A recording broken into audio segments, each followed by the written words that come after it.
सावन का महीना आरंभ हो चुका था। कैलाश पर्वत पर वर्षा की रिमझिम, मंद मंद पवन और हरियाली का अद्भुत संगम था। चारों ओर भक्ति का वातावरण था। माता पार्वती, बाल गणेश और कार्तिकेय कैलाश पर बैठे वार्ता कर रहे थे कि तभी कार्तिकेय जी ने माता पार्वती से कहा, माता, सावन के महीने में सब लोग पिताजी की इतनी पूजा आराधना, व्रत आदि क्यों करते हैं? बेटा, सावन का महीना महादेव को प्रिय है। इस महीने में सभी लोग उन्हें अपनी भक्ति के रस से स्नान कराते हैं और प्रभु उनकी भक्ति की परीक्षा भी लेते हैं। अरे माँ, तो हम दोनों मिलकर इस सावन के महीने में पिताजी की विशेष पूजा करके उन्हें प्रसन्न करेंगे। फिर देखते हैं दोनों में से किसकी भक्ति से पिताजी प्रसन्न होते हैं। इस प्रतियोगिता का सोचकर गणेश और कार्तिकेय दोनों ही उत्साहित हो उठे। उनके मन में ये प्रश्न भी उठा, कौन बड़ा शिव भक्त है। तो यहाँ से शुरू होता है भक्ति की पवित्र प्रतिस्पर्धा। पिताजी को ध्यान लगाना प्रिय है, इसलिए मैं पहाड़ों और जंगलों में जाकर कठिन तप करूंगा, ध्यान लगाऊंगा।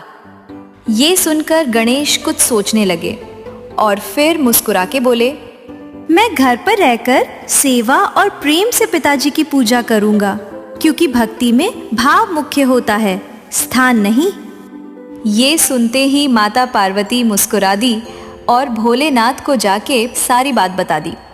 तब भोलेनाथ ने निश्चय किया, अब वो स्वयं दोनों की परीक्षा लेंगे। कार्तिकेय ने अपनी कठोर साधना प्रारंभ करी। वो पर्वतों पर चले गए। उन्होंने उपवास किया, ध्यान लगाया, मंत्र जपे।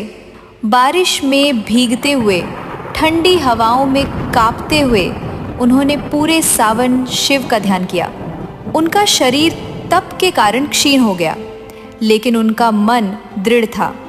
उधर गणेश जी ने अपने हाथों से शिवलिंग बनाया। कैलाश से बह रही गंगा जी से जल लेके गंगा जल से शिवलिंग का अभिषेक किया, फूल अर्पित किए, शिव भक्तों की सेवा की। अब शिव जी की परीक्षा आरंभ होती है। वे एक अंधे वृद्ध साधु का रूप लेकर पहले कार्तिकेय के पास गए और कहने लगे, बेटा, मैं रास्ता भूल गया हूँ और चलते चलते यहाँ इस पर्वत पर आ गया हूँ। बहुत भूखा भी हूँ, क्या तुम मेरी मदद करोगे? मैं अभी तपस्या में लीन हूँ, कृपया आप मेरी तपस्या भंग ना करें और बाद में आइए। फिर शिव जी वही वेश धारण कर गणेश जी के पास पहुंचे और उन्हें यही बात कही। तब गणेश जी तुरंत अपनी पूजा छोड़ के खड़े हो गए। उन्हें बैठाया, जल पिलाया, खाना खिलाया और खुद उन्हें उनकी मंजिल तक ले गए।